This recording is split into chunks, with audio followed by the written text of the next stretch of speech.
Good evening and welcome to Open Your Mind Internet Radio. You have myself, Alan James. And you have myself, Stephen George. A very good evening. Good evening. It's Sunday the 11th of November 2012. Again, we have loads of information to talk about. I always try and cut down the list as much as I can, but there's so much going on at the moment that we just have to talk about it and go through it. But before we do that, let's go through the communications channels and then we'll go from there. As always, info at OYMIreland.com for your emails throughout the show. We also have the guest book on the website as well, where you can leave a message for future generations to read, long after you're gone and I'm gone and we're all gone.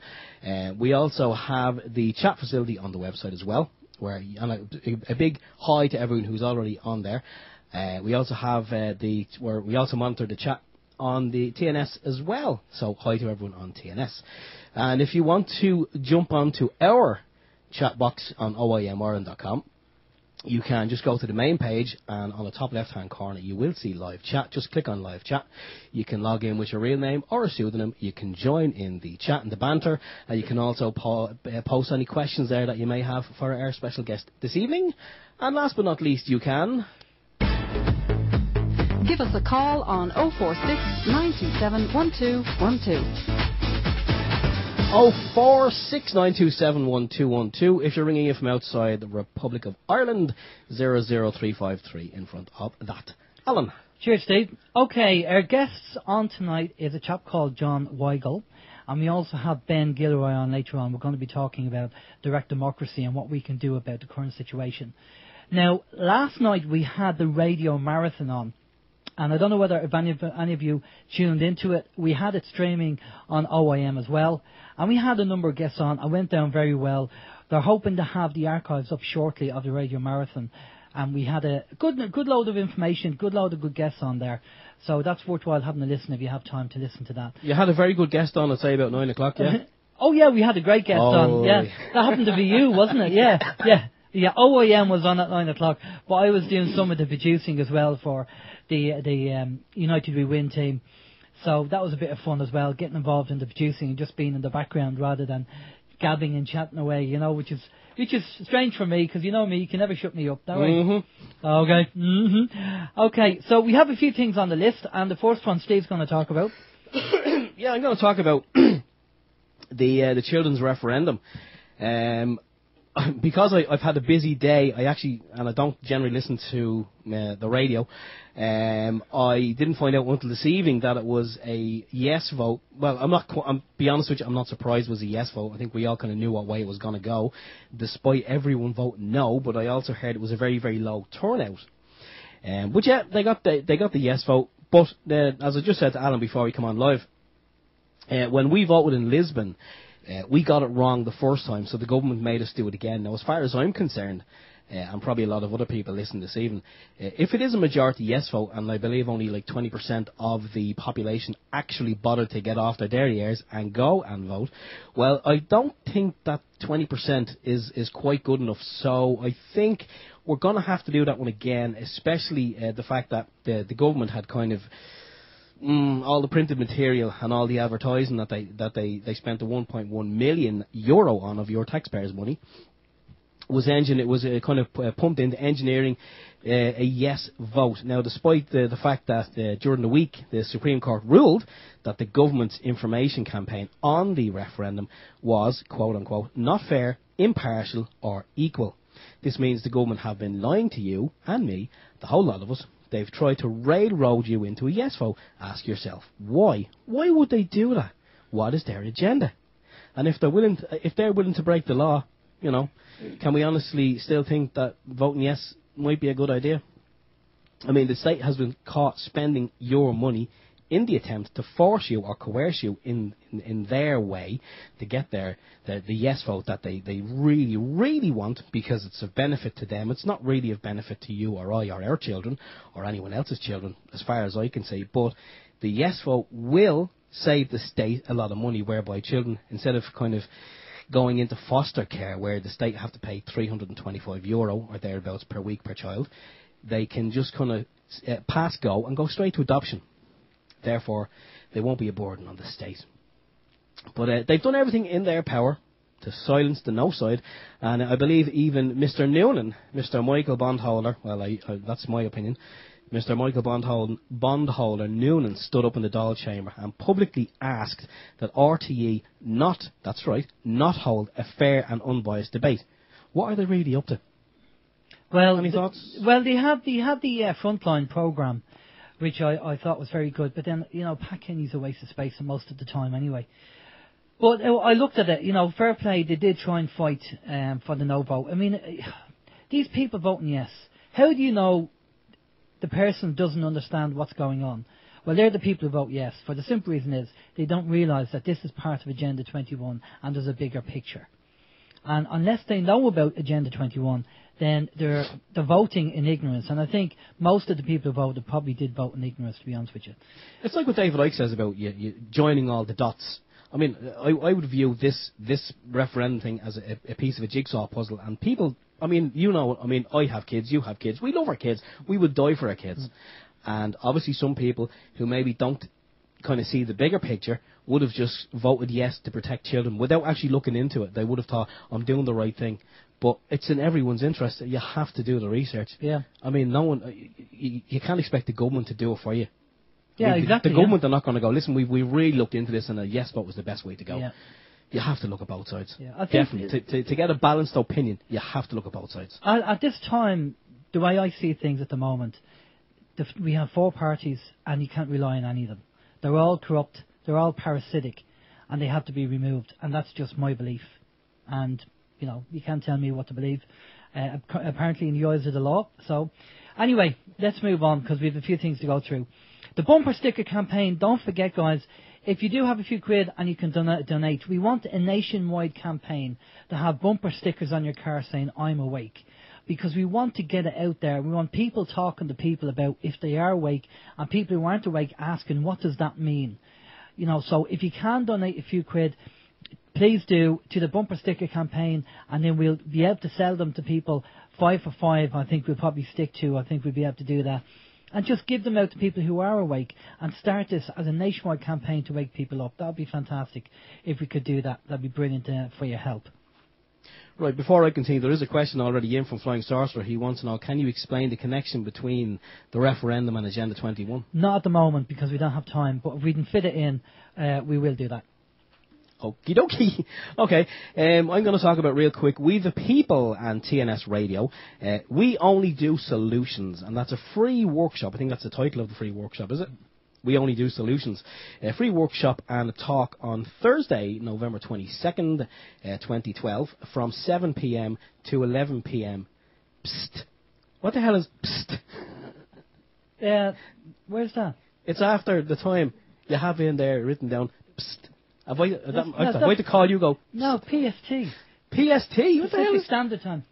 I'm on GMT. Yeah, I know, but I didn't write that. I just copied it down. Oh, the copy and paster. Right, anyway. Call me a plagiarist, I don't mind. Plagiarist, I'd call you a lot of things. Right, Thursday, November 22nd, 7 p.m. to 11 p.m. That's going to be a late night for some. That's in the Ballantyre St. John's GAA Club, just opposite Little and beside Marley Park, Grange Road. It is a free event. Put that in your calendars. Thursday, November 22nd, 7 p.m. to 11 p.m. Yeah, that's great. Yeah, just getting back to Flying Saucer. The whole Agenda 21 and the referendum is a massive subject, so we can't really talk about it. But when the archives are up on the United We Strike, there was a whole 30-minute programme about a guy. One of the guests did talk about Agenda 21, and just do the research on it as well. Unfortunately, we don't have time to talk about it tonight, but maybe what we'll do is we'll get somebody on to talk about it, and then we can do an interview with someone about that. Now, as you all aware, the American elections we've had, and you obviously heard that Goldman Sachs has won the American election. Follow it closely, boy. Goldman Sachs. That was close. I mean Romney and Obama. Because we all know that Romney and Obama are just puppets, and the people behind are Goldman Sachs, obviously, that run the world and run America. So there you go. So it was quite interesting. I think everybody knew Obama was going to get it, especially with Hurricane Sandy and what happened there. That gave a little bit of nudge. That was the October surprise, I think. John Moore and a few other people were talking about using HARP technology to, cause a devastation. And Obama was there hugging people and making sure the camera was picking them up, hugging people. Yeah. So the camera was never too far away. It was never too far away, so the old marketing was working, the old PR was working brilliantly. Right, okay, one of the things that we're going to have Ben Gilroy on later, we're going to be talking about direct democracy. And they have now, just this week, they have been confirmed as an official political party. Now, membership is €10, so I'm not going to I know as a radio station we try and sit on the fence, but for this one I'm going to actually be a member of DDI because I feel something has to be done. We have 4 parties now who are just parasites as far as I'm concerned. That's my belief. And we need to get rid of them. And I don't see anything else that we can do apart from play them at their own game, and that's to set up a different political party for the people. Now, if anybody has any better ideas, bring them forward, but don't be complaining and don't have a solution. There's no point complaining if you don't have a solution. If you have a solution, we'd love to hear it. But there's no point complaining saying politics doesn't work. The problem is with politics, everything we do, whether we want straight bananas or bent bananas or whatever, or lower petrol, everything is political, and everything has to be voted on and go through the actual government. So instead of having our little fights with the fluoride and the aspartame and the household charge, we can attack and deal with all that if we are in government. If DDI are in government, then it can be dealt with. But otherwise, it won't be dealt with because they won't listen to us. Well, I'm sure we're going to have a good chat with Ben. For those who don't know, Ben Gilroy is now leader of Direct Democracy Ireland. And just very quickly, when this whole bailout bond or bank bailout thing was happening, if we had direct democracy in place at that time, seemingly the government would not have been able to just kind of go yes and sign our sovereignty and this, that, and the other, sign it all away. They would have had to say to the likes of Angela Merkel and her gang, they would have had to say to them, okay, that's fine, we see what you're saying, because we're a democratic nation, we're going to have to put that to the people. We'll see what the people say and we'll get straight back to you. Exactly. Well, we have Crown Copyright here says, surely if you're a political party, you have to abide by those rules. Well, we'll ask Ben when he comes on and we'll find out what he says. Okay, and by the way, the application form to join DDI, it's only €10, is available on PDF format on the front of OYM. Go to recent articles, you can download the PDF, fill it out, and even if you don't want to join as a member, just support them if you can, because we have to have something has to change. And, instead of just sitting back and moaning about it, this is something that we can do. Ben will tell you, if you're on the Titanic and the ship pulls up beside you and say, look, we're direct democracy, I'm not saying we have all the solutions, but at least if you jump on an airboat, you have a chance of surviving. That's the way you're going to have to see it, rather than being able to do nothing, we can do something about it. Okay, Steve, how's your week? Well, to be honest, I mean, my week was kind of spent basically really kind of hammering home to people and trying to educate people about this upcoming referendum. And say all I was doing was promoting the no side. I think you've seen it during the week as well. I made up from bits and pieces and of information that I found on the internet. I actually made up a nice little poster and I stuck it in the rear window of the car advocating the no vote and a couple of pointers as to why. Maybe people seen it, maybe they didn't, I don't know. Did it make any difference? I don't know. But I mean, if by me doing that and having the reasons on it, if it kind of encouraged one person to do a little bit of research and maybe if they voted no, well then maybe it was worthwhile. I say, who knows? But that's pretty much what my week was about. I say I kind of spent a lot of time. Well, obviously I'm working as well, but I did spend a lot of time. Anyone who'd listen, who came, under my radar while in work and at other times as well. Anyone who would listen to me on my soapbox for 2 minutes, I was just kind of educating them, and that's kind of pretty much where it was for most of the week. Okay. On my soapbox. Okay. Yeah. On your soapbox. On my soapbox. How was your week? Just a couple of things which I'll fly through very briefly. I was invited to a spiritual circle during the week. I was invited down, and as I say, don't shoot the messenger. But the information that came through that was channeled through the circle, they talked about China disclosing the information, disclosing a lot of information about technology and all that kind of stuff. And that's apparently going to be coming down the line. Now, as I say, I'm the messenger, so don't shoot the messenger. But I did Google this, on the Tuesday, it was the Monday I went down. On the Tuesday I Googled it, and independently of that meeting, there's information on the internet saying that China is going to disclose the information sooner rather than later. So, again, don't shoot the messenger. I'm sitting on the fence with this one, but it was interesting that information came through, that they're saying that China is going to release all this information. So quite interesting. Also, take a look. Go and Google a guy called Drunvalo Melchizedek. He talks about 2012. Can you say that again? Do you know what? I'll type that into the box here. Yeah, Drunvalo. It is a mouthful. Drunvalo Melchizedek. If you haven't heard of him, go and check it out on Google and see what you think. And just, he has certain opinions. He lived with the Maya and all that kind of stuff, and he has his opinion. Now, the other two things quickly that came in today was 50,000 dead starfish found on Irish beaches. I don't know whether people have seen this. Extreme weather conditions have killed tens of thousands of starfish and left them strewn across a sheltered beach. A carpet of pink and mauve starfish, a family of marine animals, appeared yesterday morning on Lissadell Beach in North County Sligo, and that's in the Belfast Telegraph.co.uk if you want to check it out. And also, mass fish die off. Hundreds of dead fish wash up in St. Peter's, Billabong in Australia, and that was on another website in Australia. So, see, that seems to be a lot of occurrences, but 50,000 starfish on a beach in Sligo seems quite extreme, and there's a photo actually on the website of you see them all on the beach. So there's obviously something going on, guys. I don't know what it is, but there's something definitely going on. But what we're going to do, that's really it from my week, Steve. So if you've typed that in there, good man, excellent stuff. And I know, Lord Vapor, you mentioned about, channeling is demonic and all that. That's just, it is a matter of opinion, okay? It is a matter of opinion. And, as I say, I'm sitting on the fence on that one either way. But I apologise for spelling your name wrong. Alsan. Okay. I just wrote there that you got the invite, so I mean, rather than not go, you wouldn't not go. You would always go and check things out. So. Yeah, I've got the invite, and it was nice of them to invite me, and I've a very open mind, and I'm very curious as to what goes on. So I went down, and and this was the information that came through. So I'm just passing on the information. But over to you, Steve.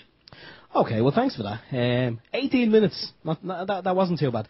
Okay, we're going to bring in our guest now for this evening, and our guest this evening is a writer and researcher by the name of John Weigel, and John lives in Leixlip. He's an American of American descent living in Ireland. John, very good evening to you. Welcome to OYM. How are you, Steve? How are you? Very good. Yourself? Great, and thanks for having me. It's an honor. John, it's always a pleasure to have people on our show that have good information that will open people's minds.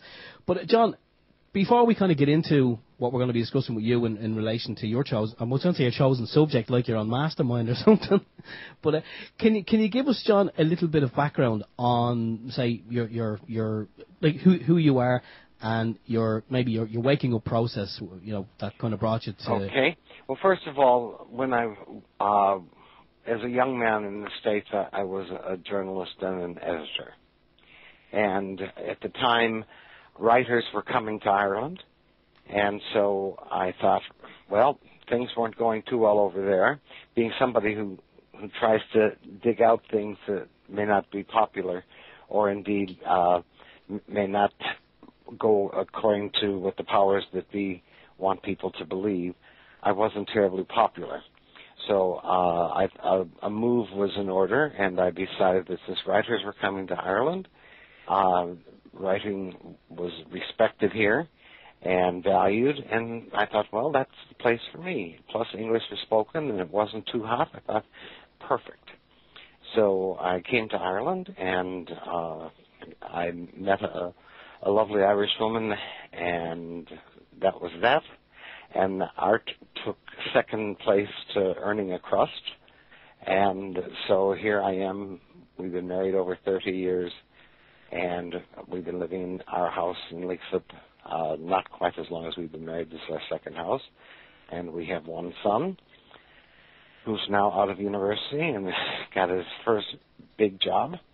So consequently, in the interim, I stumbled across this subject of electromagnetic radiation and communications and the dangers that we're all faced with this.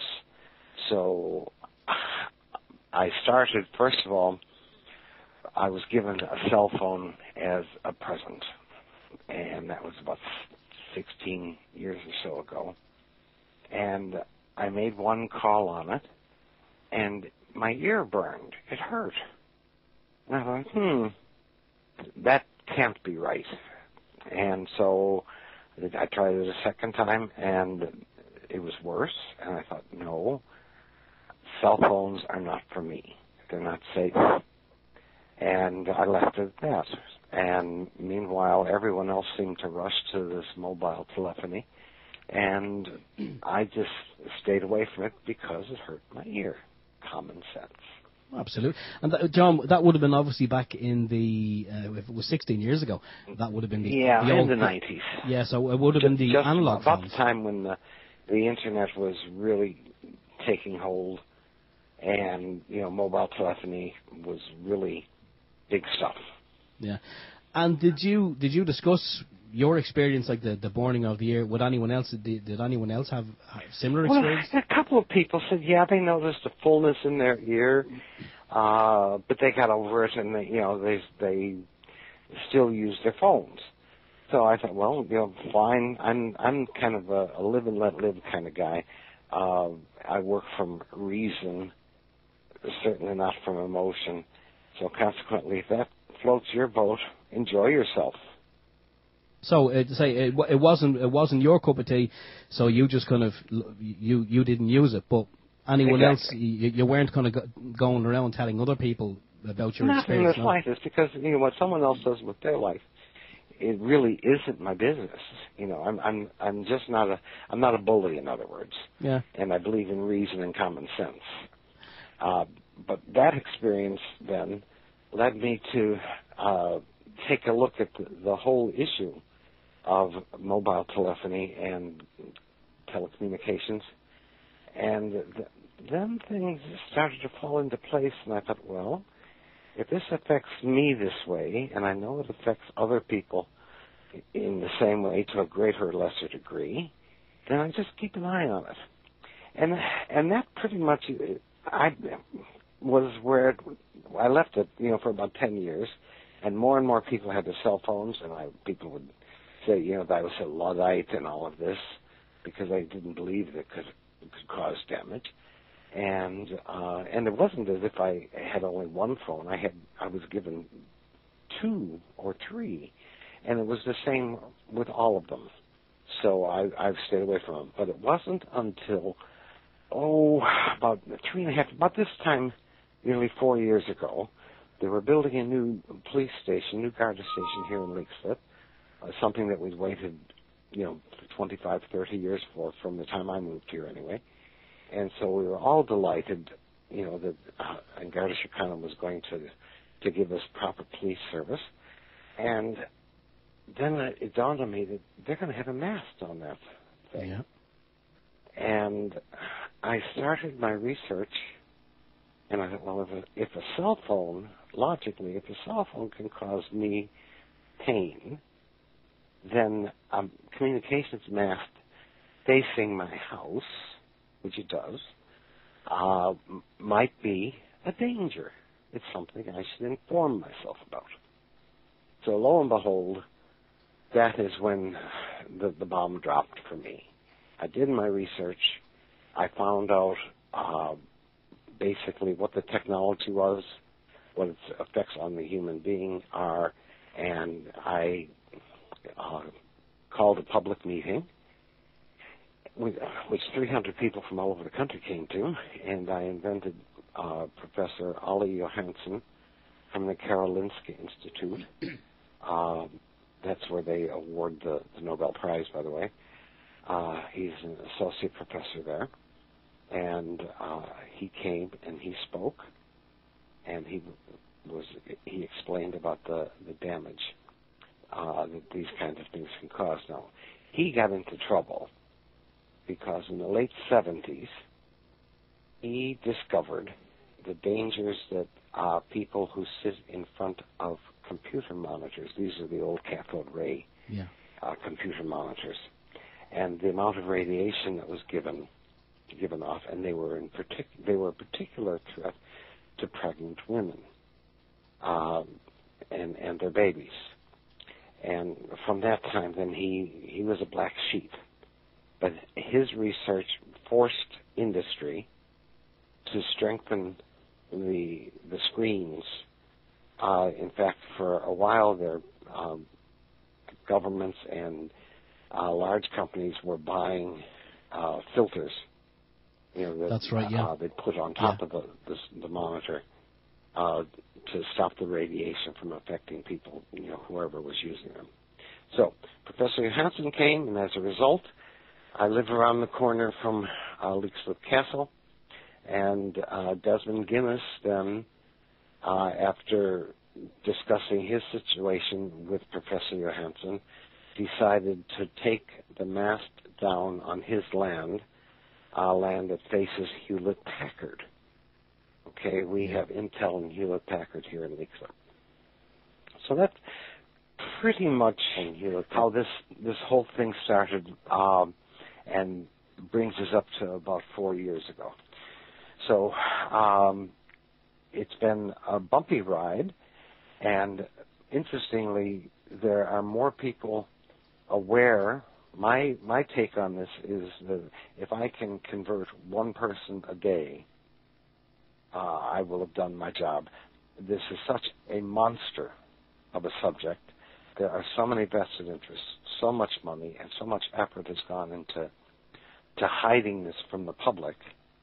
And, people just go in and they buy their cell phones, and the cell phones are more powerful and more powerful. The signals are stronger. It's being delivered in many different ways. And the farther you are from a mast, the stronger the signal from your cell phone is. And people are getting sick. We now have an explosion in autism, for instance.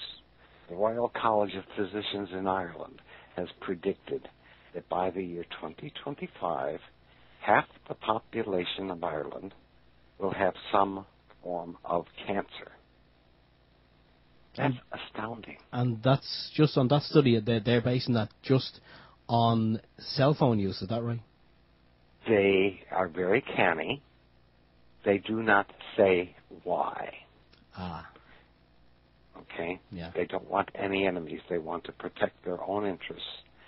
People have to understand how this thing works. Going back, you've heard of the Royal Hospital in Kilmainham. Yeah. Okay.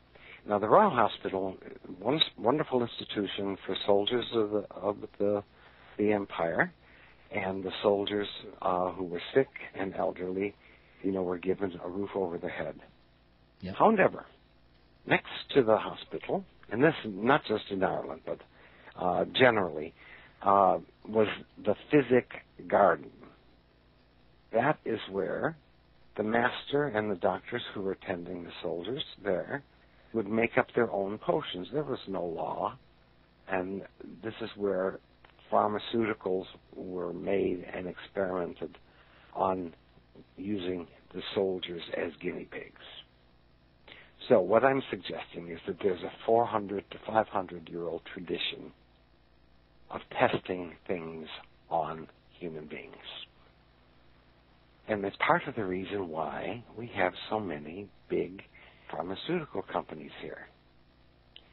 Now, we have the IDA, wisely I have to say, they did, looking forward for the financial, security of the country, the IDA courted this, they identified and courted the electromagnetic communications industry as the wave of the future. So now we have major players, all the major players are here, developing all kinds of equipment and signals and all things electromagnetic being tested here, like with the Royal Hospital in Kilmainham, in a live environment. Now, the problem with that is that it's against the Nuremberg Code. Mm-hmm. You can't test things on people in a living environment if it's going to affect their health and well-being, their bodies. these signals go through all of our bodies all the time. It's totally against all international agreements and conventions. John, can I just say something there? Isn't that the case with the Tetra system, which was, we had Barry Trower on the show. Oh, sorry, Steve, your question. Go ahead. No, go ahead. So I was actually just thinking that, but no, go on. I was just going to say about the Tetra system being an experiment. No.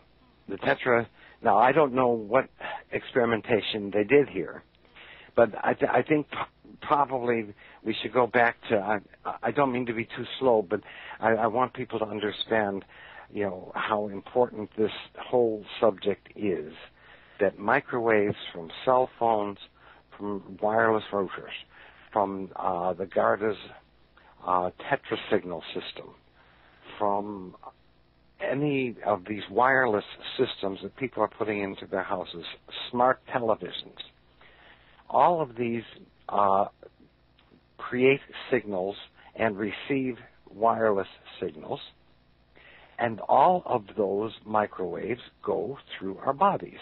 Now they're going to try to introduce smart meters. Smart meters give off the equivalent of up to 14,000 calls a day from the side of your house, and that radiation goes through your house.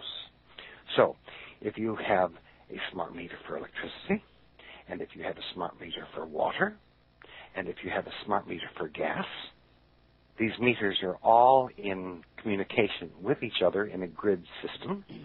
So not only are you getting the equivalent of up to 45,000 cell phone calls a day from inside your house, it's also creating an electromagnetic smog. And that smog and is going through your body. Have not had time to evolve to deal with this. So to take it back, I have so much I'd like to impart, but I would like to switch back to the beginnings of this whole thing, so that people can look all of this up. Google anything that I've said, and you will find your own answers. I don't think that I'm the end-all and be-all. I'm not the great oracle of this. There are people all around the world that are fighting this thing. There are people in Ireland who are suffering tragically as a result of this, and nobody's listening to them. But anyway, the technology, it goes back all the way to Nikola Tesla. Okay? He's one of history's unsung heroes, and he was a brilliant Serbian American. Okay, he was born in 1856. So this stuff has been around for, over 100 years. And when he was born on the 10th of July, he was born at the stroke of midnight. And it was interesting. I found this absolutely fascinating. The midwife at his birth said he'll be a child of the storm because of the lightning that was flashing. And his mother said, no, he'll be a child of light. And both of them were right. Tesla, first, he went to Graz. He studied in Austria. And then he went on to, he didn't become a doctor, but he did finish his education in electricity. And then he first moved to Austria and then to Hungary. And then because of his success, he was transferred to Paris as part of the Edison Company's efforts. And he invented a bit of technology in Paris, and they said, you're wasted here. You should go to the headquarters and work with Edison. So off he went in his 20s, just around 22. He went off to work with Edison not far from New York. But while he was walking around the streets of Budapest, where his uncle had arranged for him to get work. He had memorized Faust, and that's the story of the man who sold a soul to the devil. Yeah. And Tesla had memorized memorized the whole play. And while he was reciting some of it to a friend of his, he came across the idea of an invention that would become what we call the alternating current motor, where magnets rotate around with the current. And so with this in his back pocket, he went off to work for Edison, and he was with Edison a little over a year, actually. And Edison gave him a problem to solve, and he told him that he'd give him $1 million if he could do it.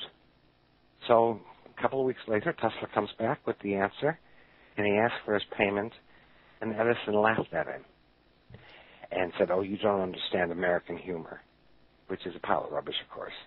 So Edison was a businessman more than he was an inventor, but he was a clever lad.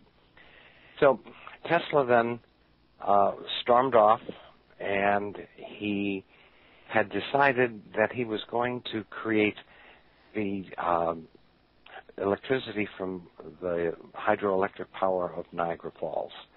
And he got the backing of J.P. Morgan.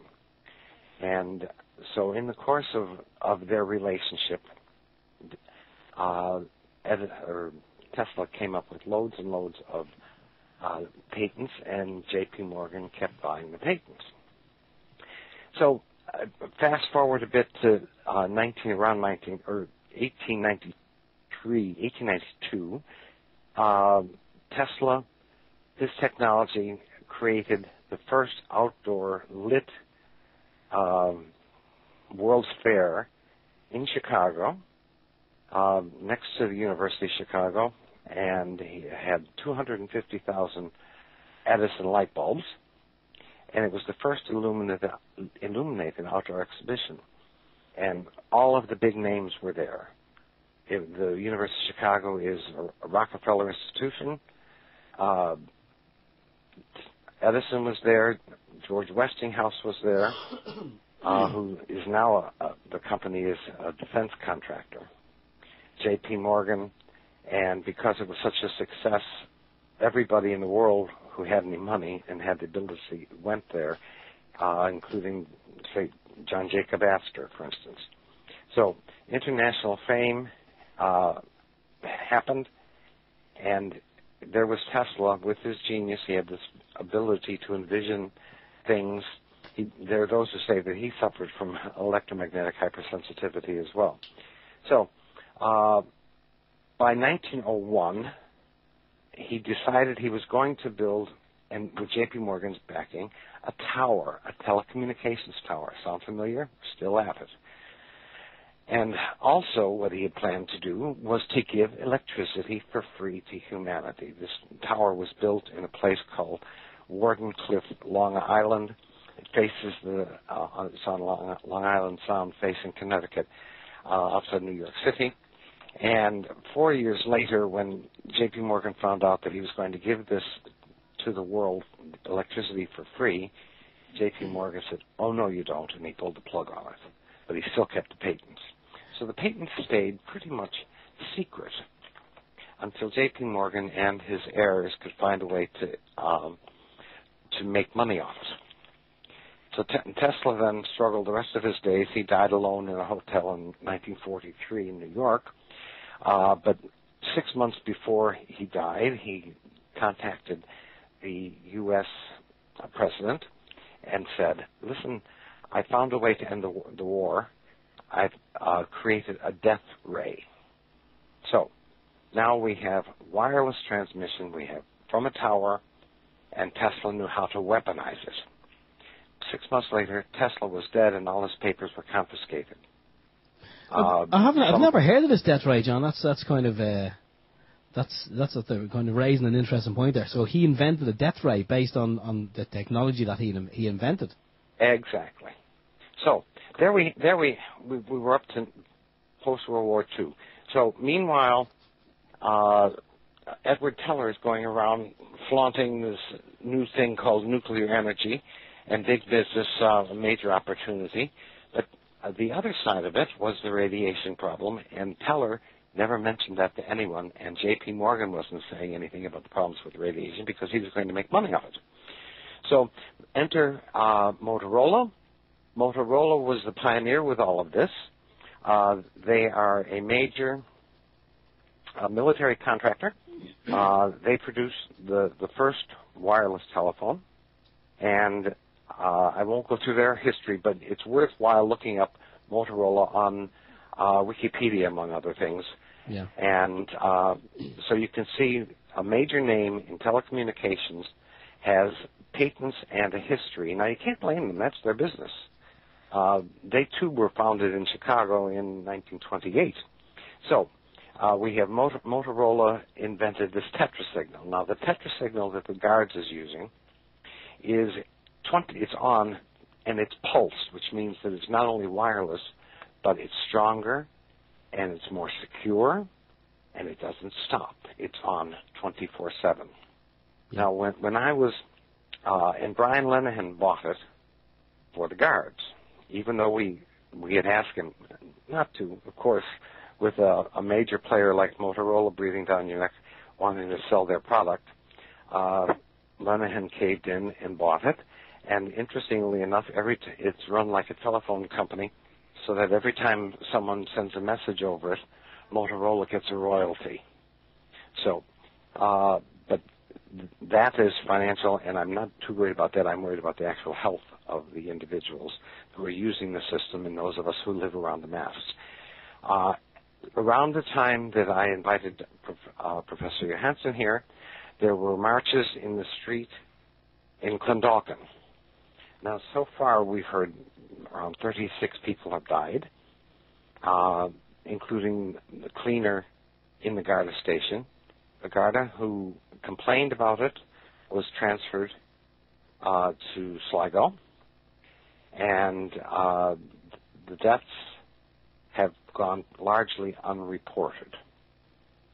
Now, there's one family, the Russell family, who their house backs onto the Garda station, and I was there. I was in their home. I had a monitor with me, and I found the beam that is passing straight through their house with a very simple monitor. It costs around €40 or something. These handheld ones. I don't pretend to go any further with more complicated equipment. So, in the Russell family, Mr. Russell is quite ill. The 21-year-old son, I don't even think he was 21 at the time, developed a brain tumor. And this particular family has had loads of illness, and their house backs onto the Romanstown Garda station. And that led me from pillar to post. People popped out of the woodwork. A man, Con Calvert, who's been fighting this for 20 years, in his group, the Irish victims of this, he lives up in Raheny. He had to sleep in his shed to avoid the electromagnetic radiation in his home because he was in the path of it. There's a couple who lives up in the Knoll. They have been knocked to their feet simultaneously by the effects of this. People are being labeled in Ireland. They're either being medicated or they're being labeled as having psychiatric illness. Now that comes from a doctor. I have her name here somewhere. I think it could be Sarah Doyle. But the point with her is that she instructed the doctors in the southern part of the country that patients are to be informed that they are to receive medication or to be referred to psychiatrists. By contrast, in Sweden, it's electromagnetic hypersensitivity is recognized as a disability, That's and right, yeah. people are actually paid. There's a book called Black and White, and that explains the symptoms of and the suffering that one woman has gone through in Sweden with it. So there are people all across the country who are being affected, and are being affected sorely. You know, people, if you saw the suffering, you wouldn't believe it. So now, what's happening at the moment in Ireland is that we have former politician and mates of Mary Harney, who, by the way, wouldn't hear of investigating what was going on in Romestown when she was Minister for Health. Yep. She was asked to investigate it, and she never got back, and whatever findings that were done have been kept in government. So ordinary people can't find out. And she wouldn't take any answers or any questions. Now, she and her, group of her mates are hosting a forum next week under the, what's the name of the thing? Yeah, it's a business group on mental illness. So what they're trying to do, they're trying to turn the argument away from the physical effects of microwave radiation. They're trying to turn it around and saying, well, if you think that this is what's wrong with you, you're wrong, but we'll accept you anyway. So mental acceptance of mental health, changing the attitudes of mental illness in the country. So I think that is really a very profound response. Meanwhile, around the world, there have been different aspects of this. Recently in Italy, a man was awarded, the court found that the microwave radiation from the cell phone caused his brain tumor. So there was also another case in Cesano, at the town of Cesano, where it's northwest of Rome, where the Vatican had masts for Vatican radio, and the Italian Navy populated the masts with their own signals, and children, there was a cluster of children with with leukemia. So what they're saying is these clusters are only clusters of a particular disease around a particular area. But it seems to me that logically, if you have a lot of clusters, then those are scientific evidence, and that the scientific evidence is indicating that, yes, this technology is causing cancer, particularly in children. Yeah, but I think we can agree that, I mean, as much as there are pieces of evidence, the people that should be linking up, putting all these pieces of evidence together, say the people who should be, say, getting all these little pieces, these pockets of evidence, and putting them together and coming up with the conclusion that it is related to these towers, they're not doing that. Well, I missed the end of that, but the point is that they're not doing it. The Irish government, under Ciarán Lynch, the Joint Oireachtas Committee on the Environment, was to have conducted an investigation into this last winter. Yeah. So they had a complaint. It began with a woman named Patricia Flaherty up in Donegal, and so I contacted Eugene O'Cruley, the secretary of the committee, and asked him if others could make submissions. And so I got people from around the world to make submissions, including Professor Johansson, Professor Annie Sasko from the University of Bordeaux, Dimitris Panagopoulos, whose work from the University of Athens, whose work proves that these microwaves cause DNA damage. A chap called Victor Nixon, ex-SAS, a computer expert. We had difficulty getting his evidence in, but and I don't know the total number of experts who made submissions, but all the way from Australia, South Africa, California, Canada. And what did the Irish government do? Kieran Lynch. Now, this is a man who picketed against microwave pollution in Cork.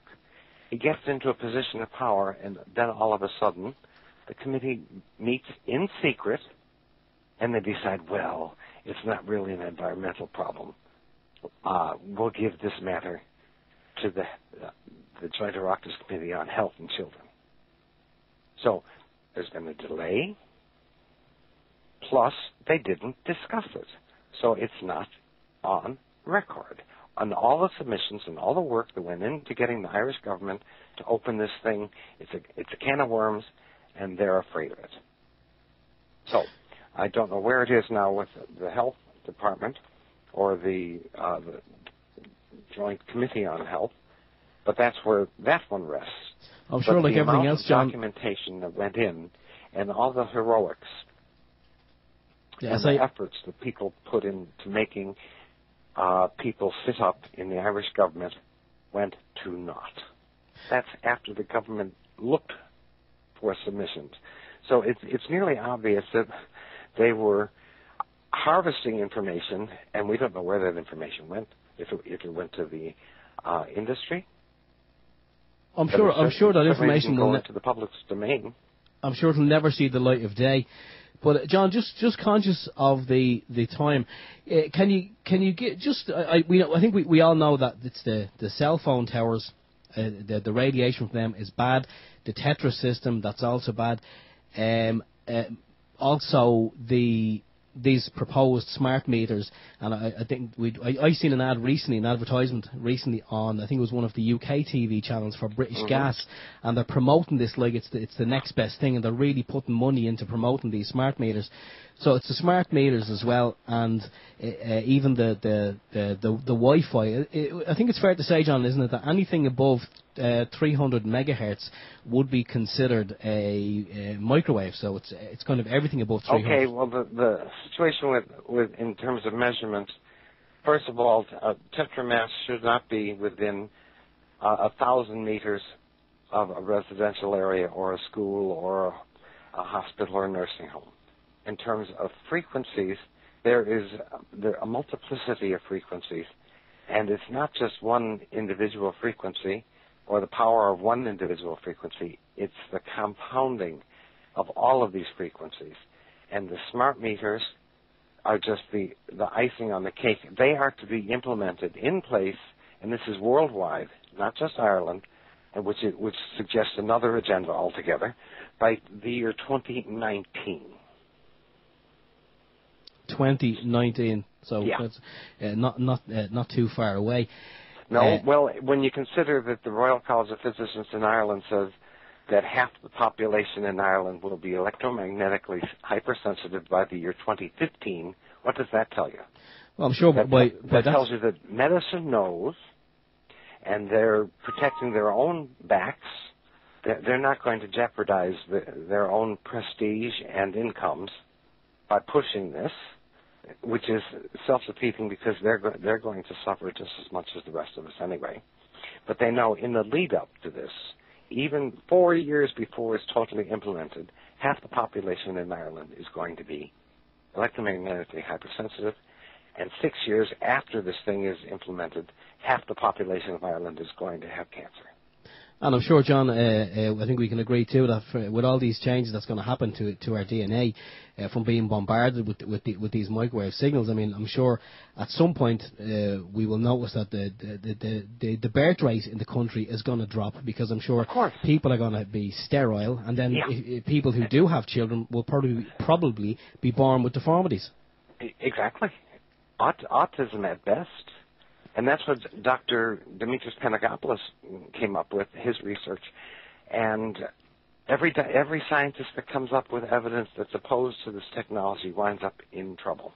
They're persecuted, they're bullied, they have difficulty getting funding for further research, and they're tortured. Of course, because, I mean, they've obviously uncovered something. Their characters are taken, and they do everything that they can to shut them up. Exactly. And there are umpteen people. At the moment, Dr. Magda Habas in Kent University in Peterborough in Canada, she is under attack because she and Camilla Reese, an organizer, activist in San Francisco, got the city fathers in San Francisco to insist that cell phones be labeled with the frequencies and, consumer information. And it's the only municipality in the world that requires that. And the industry is furious. Well, hopefully we will see industry, copping onto itself. Really, I mean, at the end of the day, it's all about it's all about protecting the from the government. We're fading there. I didn't hear your last comment. Oh, sorry. No, the most recent thing now is that's come out is the Supreme Court's ruling that they have to the insurance body has to pay this man who got a tumor, and the point of that is that the industry is not insured. Swiss Re, the company that reinsures all of these insurance companies around the world, refuses to insure them. So if people start taking action, legal action, there is a growing body of evidence and scientific support for legal complaints, and that will slow this whole thing down. And if people are suffering, they need to consider their options. Don't just lie down and die because if you get cancer. You've got to fight back. Exactly, John. We've about 2 minutes to go. And before we do, can I just ask you? I have two questions for you, just as we wrap up. Question number one is the device that you spoke of, whereby you can detect if a signal is coming through. Oh, sorry. I was just saying the device you spoke of earlier. You said it was probably in and around €40. I'm just wondering where can anyone buy those devices? Are they readily available? They are readily available. Okay. And John, do you have a website or any other form of media where people can get more information? The website we have, and believe me, it needs updating. But the value of it is that it's got loads of videos on it, of experts from around the world speaking in Ireland and elsewhere, explaining the various aspects of this. Like I said, there are heroes to beat the band. Barry Trower will talk about the Tetra signal. And that is so important because every guard has to walk around with a radio pack. Their radios are in the car, and the guards are being literally cooked. Yep. For a 6-hour shift, they're getting continually cooked. Can you just give us that website, John? Yeah, the website is called Airwaves, EIREWAVES.com. Airwaves.com. I've just typed that up there. I've actually seen that website. It is quite good, very informative. Just as you wrap up, John, I'd just like to say, I know we are kind of a bit stuck for time. We could probably talk for another hour or possibly more. But have you any closing statements that you just want to make, just as we wrap up from John? I think that, first of all, this is supposed to be democracy. Yeah. Pat Rabbit is saying that he wants Ireland to be an incubation center for the technology dealing with the smart grid, smart meters. My word, Ireland is exporting death. Yep. Absolutely. Now they want to make it even worse by capitalizing on the fact that they're exporting death. When will common sense prevail and money not matter so much as human life? Well, with the next guest on, John, we hope to answer that question. John, just stay with us there for a minute. Thanks for coming on, and we'll just go to a bit of music. We'll be back after this. Brilliant. This is Open Your Mind Radio on OYMIreland.com, CNSRadio.ning.com, and ICRadioNetwork.com. Hello, and we're back. And our next guest we have is Mr. Ben Gilroy. Good evening, Ben. How are you doing? Good evening, folks. How are you? Not too bad, not too bad. Now, Ben, the reason why we wanted to get you on is obviously you have a launch party on Wednesday got to do with Direct Democracy Ireland, which is fantastic, a brilliant way forward, as far as I'm concerned, my own personal opinion. and I'm sure Steve will agree that, this is something that people can get into, they can support you, we can actually try and make this a party for the people, and to get away from these parasites. And that's my belief. This is my own belief, that these are these four parties that we have in are parasitic. They've got self-interest, self-agendas. They don't care about the people. And it's refreshing that something is being done, and you're putting together along with other people. It's not just you. It's not Ben Gilroy's the Direct Democracy Party. It's actually a group of you. But give us the heads up, Ben. Tell us what's been going on and what's happening. Okay, well, direct democracy is basically a concept rather than just our political party. It was in our first constitution in 1922, and it was Articles 47 and 48. And basically, in that constitution, you had the right of referendum. So if you got a number of signatures, I think at the time it was 75,000 signatures, you could basically call a referendum on anything you wished. And our forefathers obviously seen this as like a regulator or a policeman, if you will, that sits on governmental decisions that may be against the people. And it's an important thing to have. So obviously the corrupt powers that be seen that as the first thing they should challenge. And that's how you know it was correct, because it was the first thing they did challenge. And they removed it out of the Constitution illegally. And when the new Constitution then came out, they basically put in an article saying that the government retained the right of referendum. Now, they didn't have it to retain in the first place, but this is the trick of words that we use. So all I want, it's not really, Ben Gilroy's idea or anybody else's idea. It was there from our forefathers as a protection. And as I keep saying to people, we would not be in this mess if we had direct democracy. Because you could imagine at the time of the bailout, you would have had Cowan on the phone to Merkel, and the conversation would have gone like, well, no problem, Angela, I'll bail you out. But, in this country we have direct democracy. And within 3 days, the guys here are going to call a referendum, and they're not going to be passing it. So you better come back with a much better plan that the Irish people will buy. But of course, when you don't have direct democracy, you have this mess. This is what you're getting, and that's it. And we'll tax you to the hill till you pay back these corrupt gangsters who are friends of ours. Exactly. Now, I was watching that Brendan O'Carroll TV show that was on last night. I was watching it on the internet because I'm so poor I can't afford a Fairview box, so I have to watch it on the internet because the government has taken all my money. I should have one of them dodgy sky boxes, No. I'm even poorer than that. I can't even afford one of them. But I was watching Brendan O'Carroll, and he had 4 guests on, and they're apparently going to be doing a show and talking about 3 men and a woman. Shane Ross was one of them. Yeah. And I tell you, I didn't see that show, but the amount of people who text me today saying, Ben, you have to see the podcast of that show last night. So I don't know what was on it yet. Don't waste your time, Ben. It's a waste of time. I'm sorry. I watched it. I watched it today.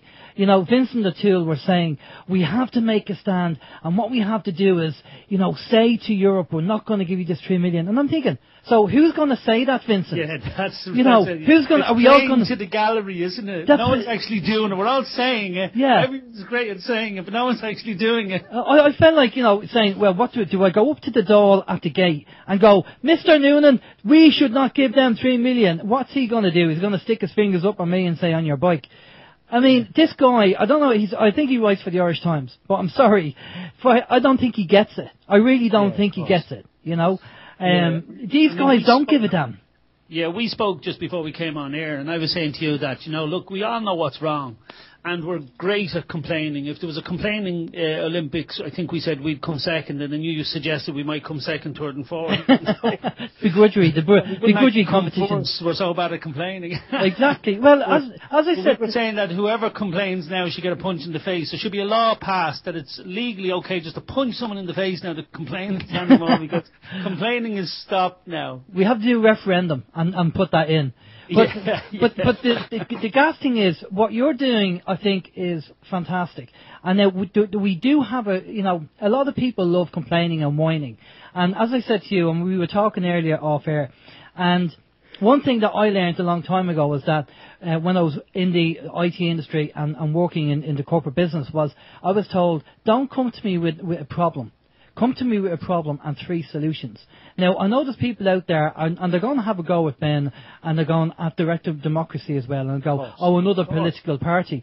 But, you know, my kind of approach to that is, well, look, if you have a better solution, come and tell us what it is. And no supervisors. The world is full of supervisors. They're the people who come up, even if they come up with an idea, and you say, okay, you run with that. And they go, oh, no, I don't want to run with it. I'm just giving you the idea. You know, and I think, sorry. That's it. And what I don't want is anybody coming and saying, I think Fianna Fáil are good this time, or Labour are going to be great this time, because only an idiot believes if you keep doing the same thing over and over again, you'll come with a different answer or a different result. So, you know, it's time to stop. I mean, we're all wise enough. We know our history. It's just time to stop complaining.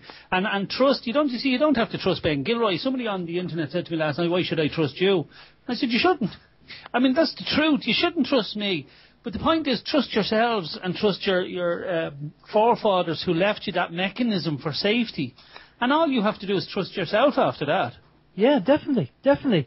And, you know, at the end of the day, the whole thing about this direct democracy is that if you don't like the person, if he's not doing his job, the TD who's in there, you can sack him and get rid of him. Right. We can't do that now. We put in the power of recall, which is very important as well. So no more will you have Varadkar saying to you, not 1 red cent more are we going to pay back, and then the minute he gets into power, throws 2 fingers up at everybody, and what can we do? Like, honestly, what can we do? Nothing. We can't do anything, and this is why I think I think the name is Fintan O'Toole, not Vincent O'Toole, Vincent O'Toole, just corrected on the chat facility there. And he's there saying, he's definitely saying to the gallery, saying, well, we mustn't pay the money to the promissory note, because that's what it is. Now, your woman, the lady who was on the panel, I forget her name, I'm sure somebody will tell me, she was right in what she was saying. She was livid when Boucher, the CEO of Bank of Ireland, was basically sticking his 2 fingers up at the parliamentary meeting. The question, he was there for something like 2 hours, and they were giving him questions, and he get very kind of small answers, very just, you know, yes or no at probably most of the time. And when he did say something, it was kind of, you know, it was irrelevant. It wasn't the information they wanted. And Michael Noonan is the finance minister of the country, and he's saying, I can't do anything about it. So that means that if I do something in my business, does that mean, will Michael Noonan say, oh, that's Alan's business, we can't do anything about him? Yeah, I know. I'd be locked up in Mountjoy if I did something, but it's okay for Bank of Ireland. You'd think of your man Boucher, though.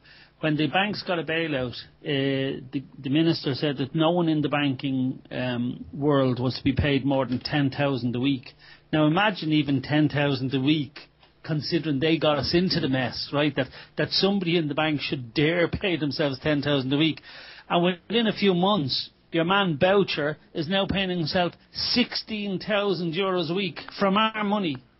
That's incredible. The lady's name, thanks Alan Softman, is Olivia O'Leary. And I'm not too sure what she's where she ties into this, but I don't think they get it. I really don't think they get it, and this is why I think the DDI is refreshing, because people can support you even if they don't become a member. They can still support you because you used an analogy about the Titanic, Ben. Talk about that. Yeah, well, I say that, you know, I keep telling people we're on the good ship Ireland, and you know, I'm afraid we're heading for the Titanic. We're heading for an iceberg. And there just aren't enough life vests. And you see, it's a good analogy in the sense, if you remember the film Titanic, there was people up on the party deck and they were listening to the music and dancing away, while those of us down in the engine room knew the water was coming in.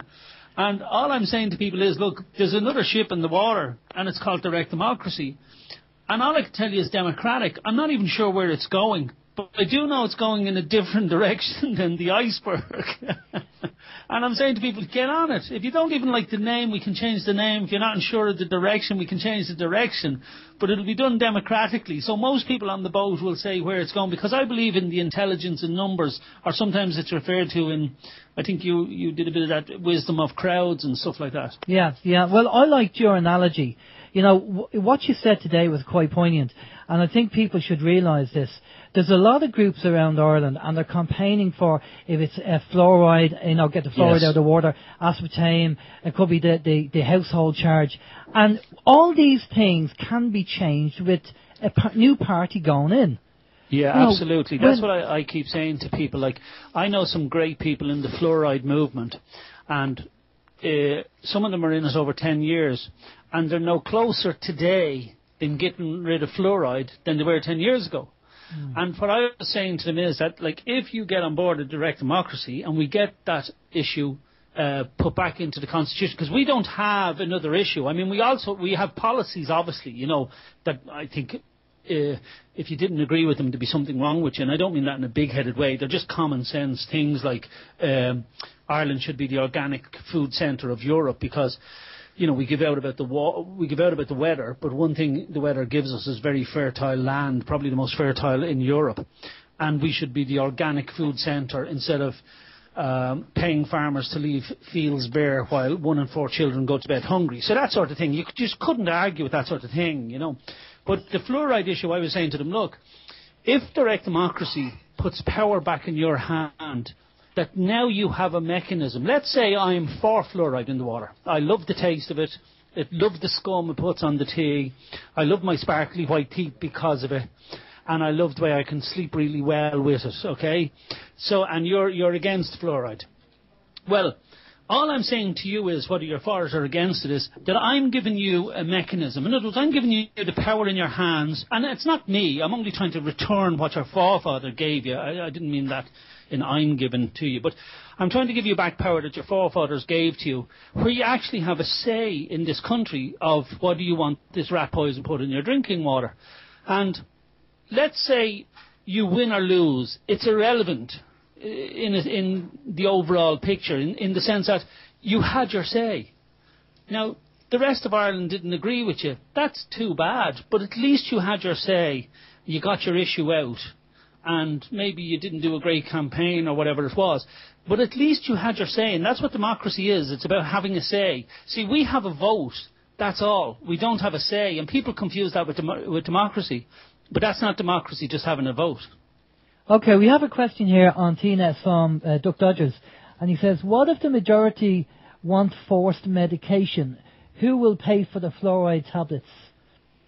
Who will pay for the fluoride tablets? See, the thing is, I know they want to, it's a relevant question, but then again, it's not a relevant question. Let's deal with what we can deal with. Yeah. Well, the way I answer that, I know some people say to me, what if they do? Well, if that's what they want, unfortunately, that's what the majority want. But what we would try to do is get the fluoride out of the water first, so we can open people's gland in the middle of the forehead. What's that called, Johnny? Johnny is, by the way, is with me. My sidekick, the pineal gland. And I think if we got that out of the water first, we might get people thinking straight. Because when you're medicating people and asking them for the right answer, it doesn't work. How much medication you're giving us, whether you get the right answer or not. Totally. I think things like that will have to be addressed. Now, for the people out there who are saying about, politics doesn't work, well, again, I just say to them, well, you come up, if you say politics doesn't work, then give us a solution. And what it really means, though, is politics with corruption doesn't work. There's nothing wrong with politics. There's nothing wrong with banks. There's nothing wrong with money once you take all the corruption out of it. Yeah, exactly. See, there's nothing wrong with cars if you could get rid of the toxins that come out of the fumes, and that's the point. The electric car is probably great. So there's nothing wrong with a lot of things. It's the corruption and the cronyism and the self-indulgence and all that sort of stuff that's in it is what normally has it wrong. And as I said, that's why in our first constitution, direct democracy was there, because it does really filter out a lot of corruption. I'm not saying it is the perfect answer, but as you keep saying, come up with a better solution, I'll go with that. Yeah. But, the system's already there. It's very hard to tear down a system and come up with a new system. It's much better just correct the system. Well, if there is a better system than DDI, I'd like to hear it. Rather than people moaning and going, I don't think that's going to work. Well, if you're complaining about it, come up with the solution. Don't just sit there and moan about it. Come up with a solution, and if it's better than DDI, we'll go with your idea. Yeah, absolutely. Yeah, I'm not Titanic. I just think our forefathers were quite intelligent. And, when they wrote the Constitution, they put an awful lot of stuff in that for our protection. It wasn't for a cronyism or a vested interest. And that's why you see anybody now, like our current government and anyone else, they always have a vested interest from Europe. And, they want to get rid of our sovereignty. They want to chip away at the Constitution. Like even yesterday's vote, they give over $1 million to the yes side, give nothing to the no side, totally illegal. The Supreme Court agreed that it was illegal, and the thing still goes ahead and wins. Now, that's a very slippery road to go down, and that's not democracy. But people, you see, today look at that and go, that's democracy. Democracy is corrupt. Politics is corrupt. But, of course, politics is corrupt. There's nothing really wrong with democracy, but if you got corruption in anything, there's something wrong with it. Of course. And, Steve, you want to say something? Ben, what do you think our chances are? If you think back to Lisbon, we the people got it wrong seemingly on the first vote, so we had to do it again. But I personally think that if only 20% of the electorate actually bothered to get off their ass and come out and vote yesterday, and they still got the government still got what they wanted in the end. But with only 20% turnout, do you reckon that maybe we should do that again? Because I think we need to have everyone out there voting, or would it just be another waste of time? I think that should be just marked null and void, because, you see, a lot of people, if they're against it, they don't vote. And this happens with direct democracy too.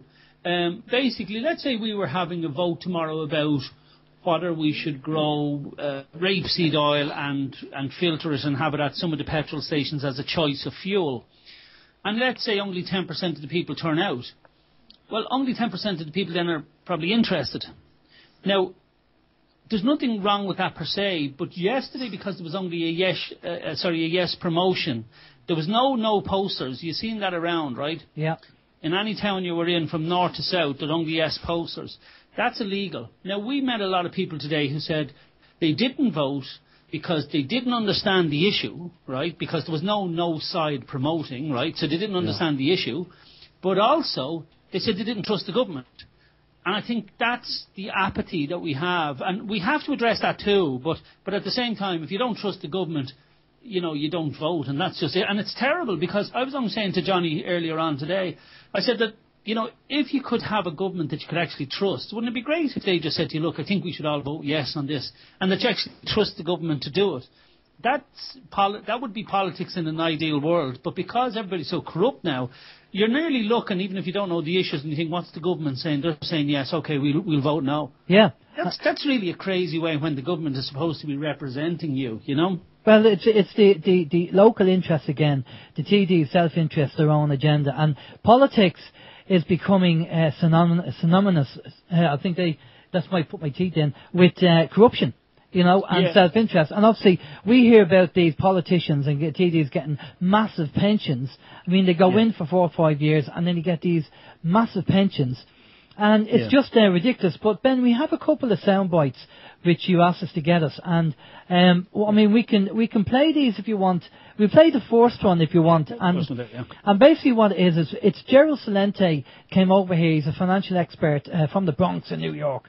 So really a tough nut. He tells it straight. He tells it straight, and he knows what he's doing, and he knows what he's at. And this is an interview that Gerald was on, he did for TV3, and this is what he said about politics and direct democracy. They call them the Republicans and the Democrats. Where I come from, you could call them the Bananos and the Gambinos.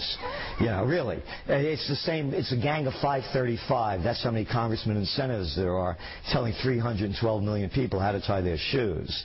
We need a new system. And you can't break into the system. It's locked.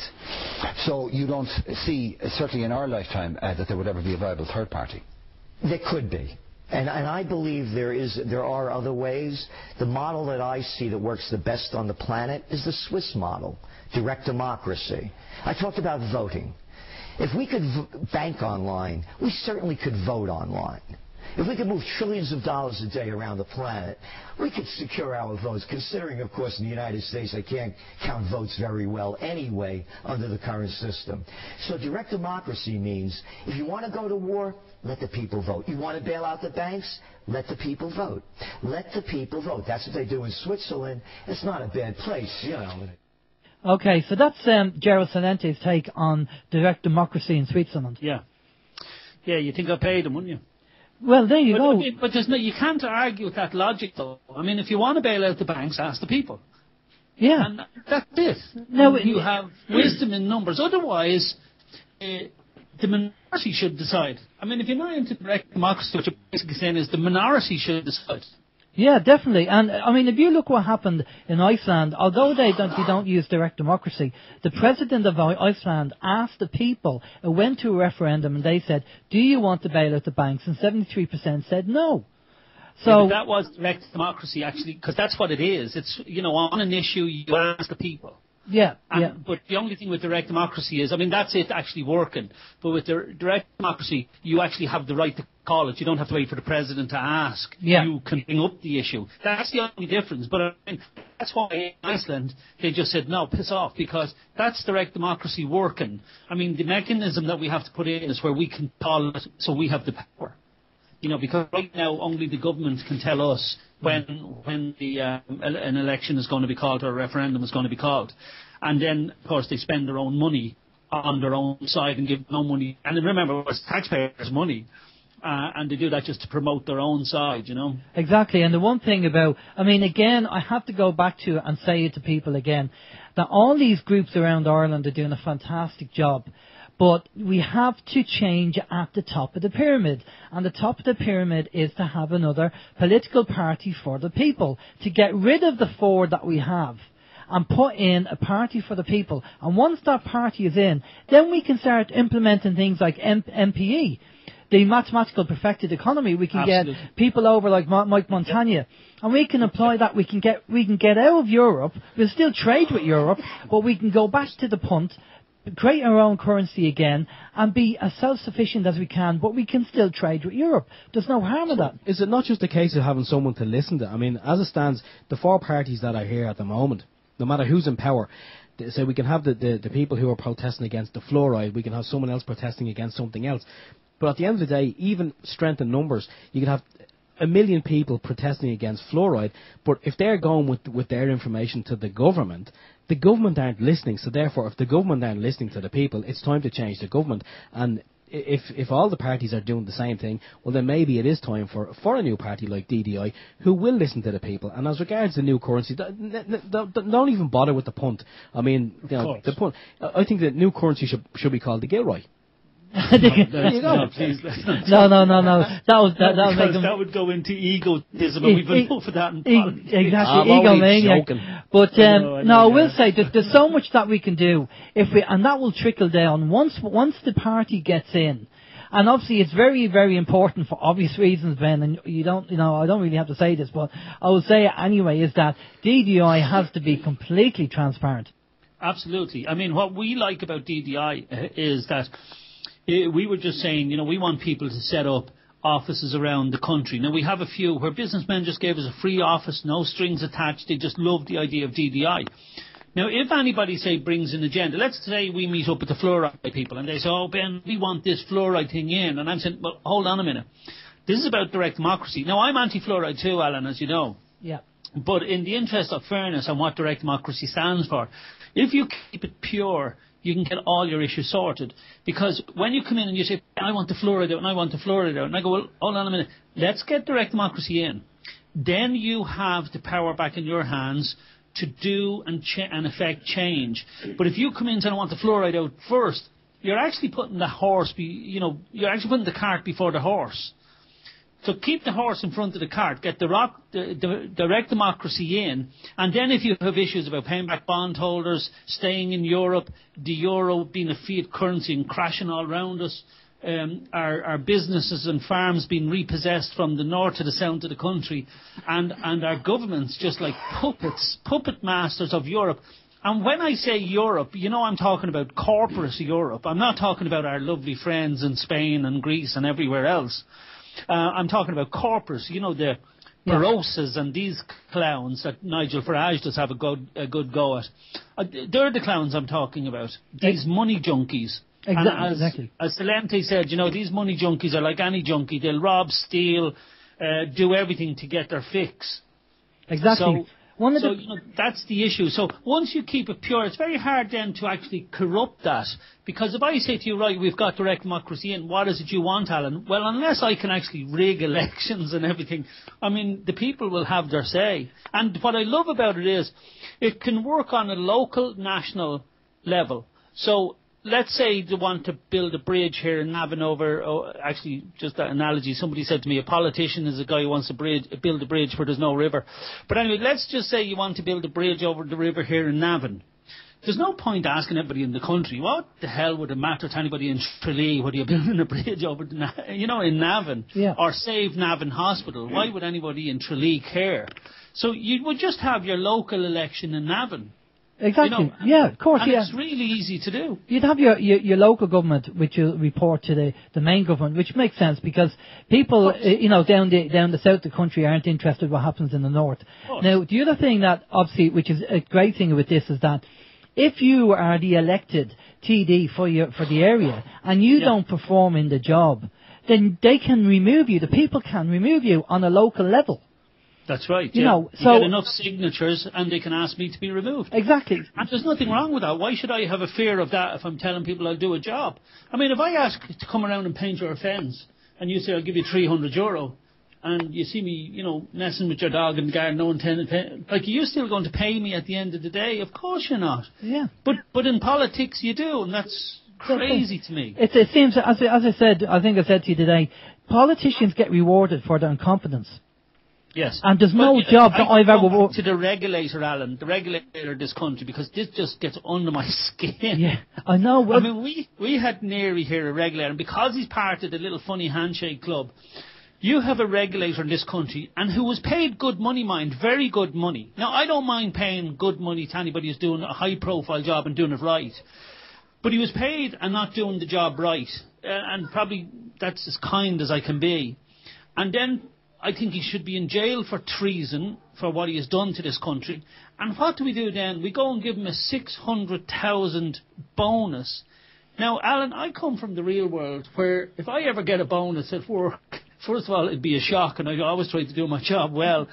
But, now and again, people do give you a few quid extra, have a drink. Now, they wouldn't be doing that if I put a foot through their attic and came down through the ceiling or something, Exactly. Or if I was drilling and I drilled through a water pipe. Do you know what I mean? So you don't get rewarded for bad performance. But apparently in politics you do. It's all the go. Well, and not only that, like you look at Mary Harney, ruined the health service. I mean, and they're all on big bonuses and pensions. I've no problem with a pension given to a guy who served us well, did a good job. That's fine. I'm not a begrudger.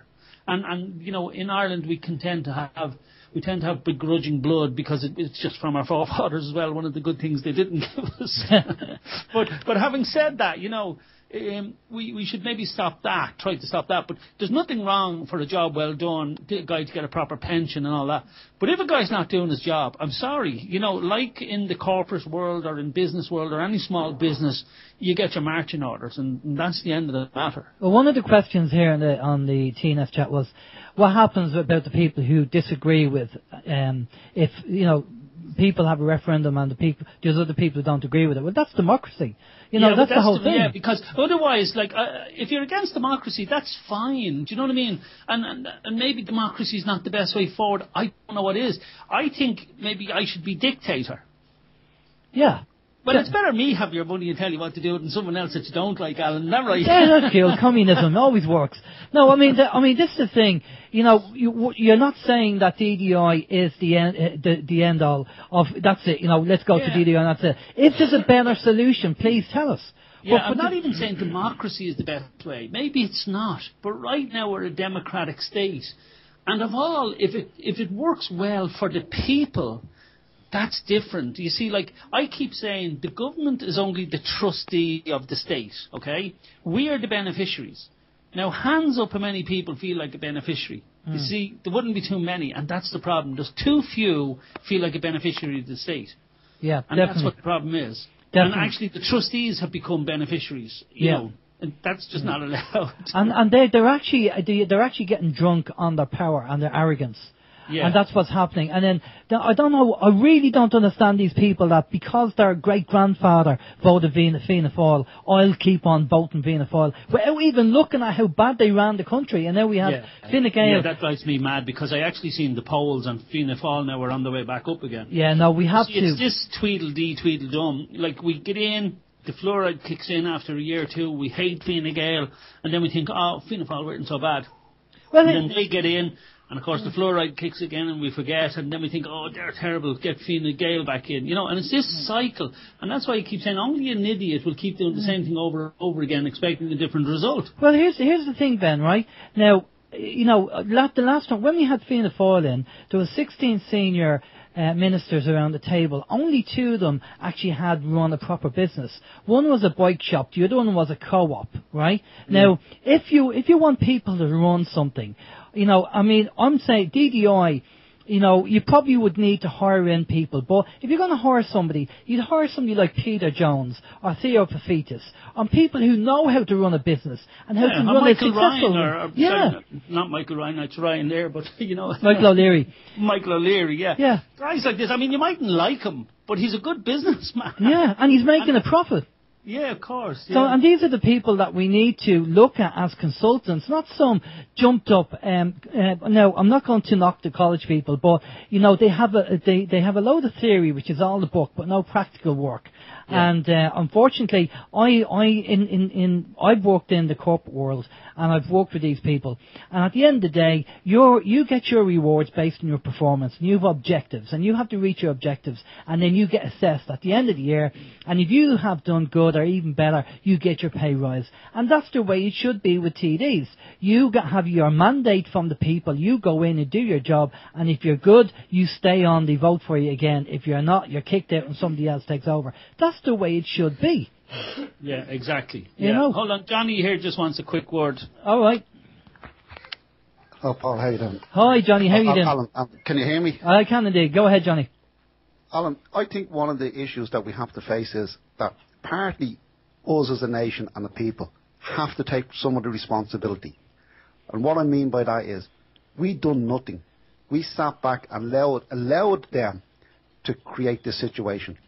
Right? Yeah. Now, DDI will transform that, but it requires one thing, and that is people must get involved.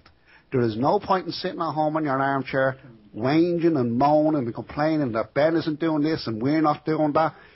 You get involved and everybody get involved and make us accountable. Look, this is our nation. This is why our family is at risk. This is a very serious situation we're in. We will never have this time again throughout history to change something, and now is the time. So stop the whinging, stop the moaning, get out the next time, put candidates forward, vote, and encourage other people to vote. Remove them out of power, take the power from them and put it back in your own hands. Trust yourselves.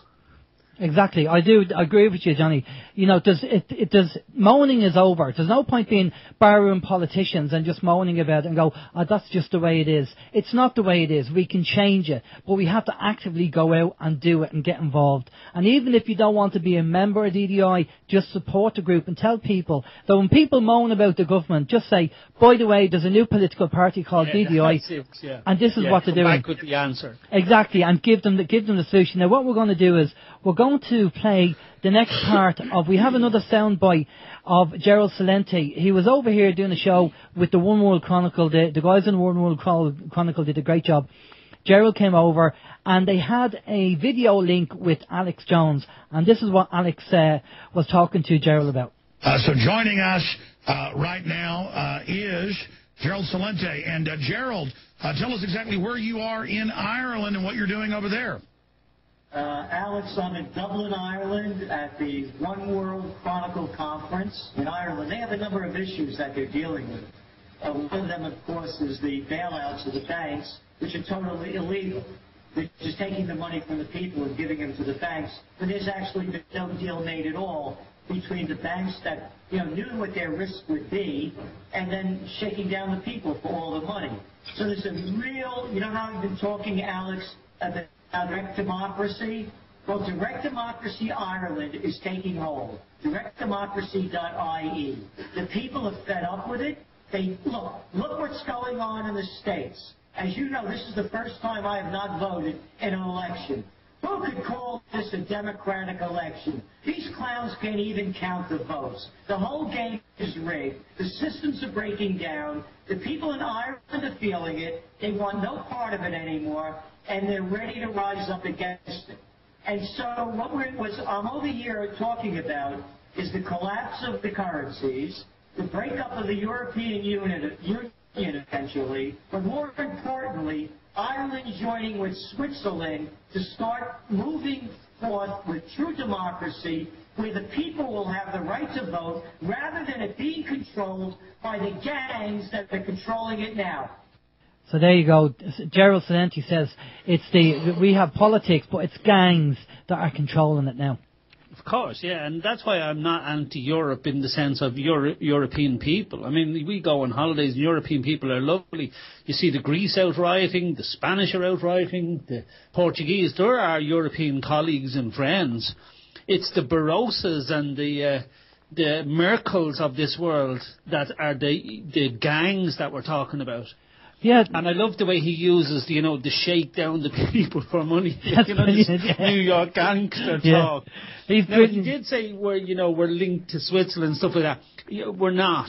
I wouldn't wish the Swiss on us, and I wouldn't wish us on the Swiss either.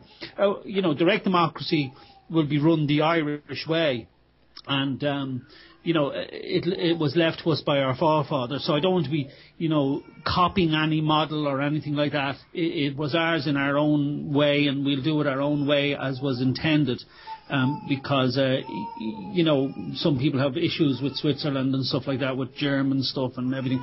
So, direct democracy is in our constitution. We'll run it our way for our people, and that'll be the end of it. Definitely. Now, there's a couple of questions. They're querying about certain things. How would you run this and how would you run that? Well, my answer to that is, listen, the party was only formalised last week.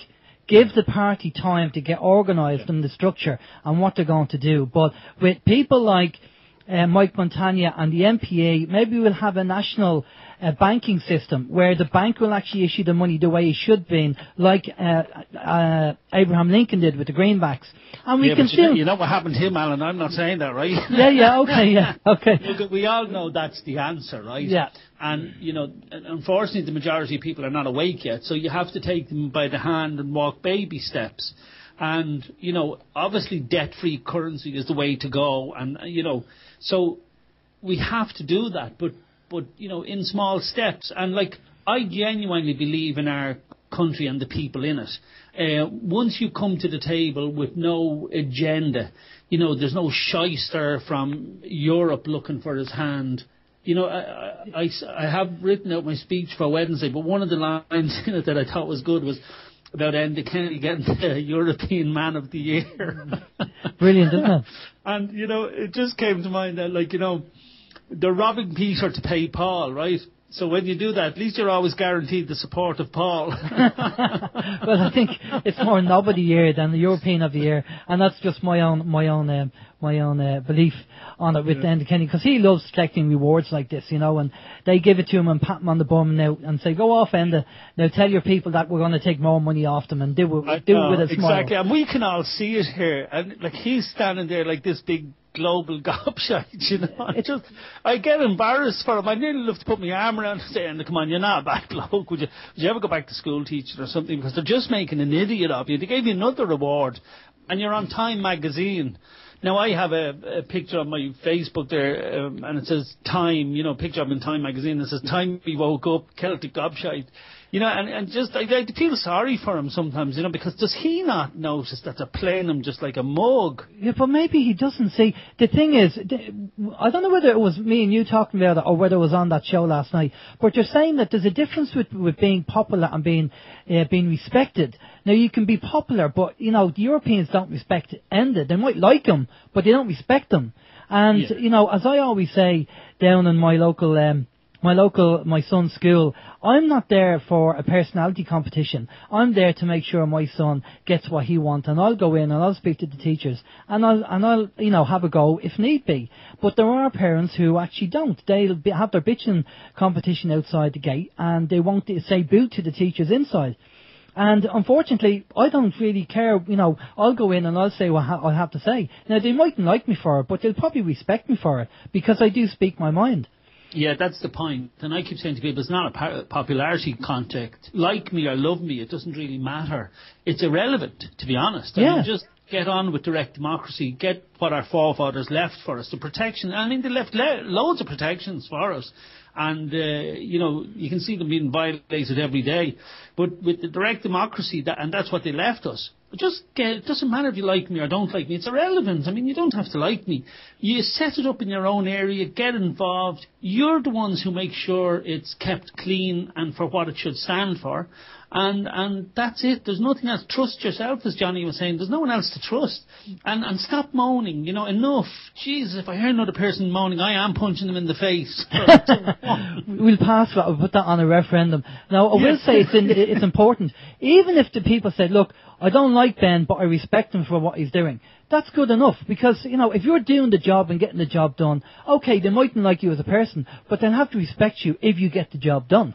Yeah, of course. I mean, like, as I say to people, you know, going back to painting your fence, you mightn't like me, but if I did a terrific job on the fence, you could say, well, geez, that gob's shite, but he did a great job on the fence. That's it. See, it's irrelevant whether you like me or not. Just get the job done. That's it. And then results is what's important.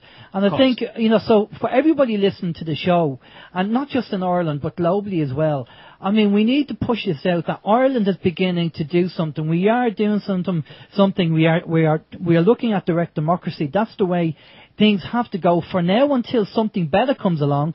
But there are people out there who we can call on, who are experts in the field, who can help us. Yeah, you know, absolutely. In areas. It's all within. And what I love about it is, you see, if you have direct democracy in and a new system comes, you just vote on it because that's what direct democracy gives you, and then you can move to the new system. Exactly. I'm going to pass over to Steve. Steve, do you have any questions there for Ben? Yeah, there's one question come in, Ben, from Lord Weber, one of our regulars here on the OYM Sunday night show, and he wants to know any news on the clamp. Our invoice is in the post. I'm not holding my breath for a cheque, but however, I might just do what's known as a liquidated summons, where you just go in for default judgment on the amount. So I'll probably prepare that. It won't be next week anyway, maybe the week after when I get a chance. So it's still in the pipeline anyway. That's good. Yeah, good to know. Now, Ben, tell us about the 2 wins you had last week. Okay, we were in the High Court in front of the Master of the High Court, and we basically just put it to the Master that, well, actually, it's a funny story, I'll tell you. Now, we met the barrister outside for the bank, and in fairness to him, he was a nice guy. And he came over to us, and he obviously didn't recognise me, and he said, now listen lads, don't be worried when you're in here. You know, there might be no judgment given today, and if there is, sure, we might look for an extension of time on it for you. And we said, oh yeah, no, that's great, you know. and then he said, and when he calls your name, you just stand up and you refer to him as Master. You see, we said, oh, Master, is it, yeah? That's no problem. You know, and he doesn't realise that I've been living there in the High Court. Yeah.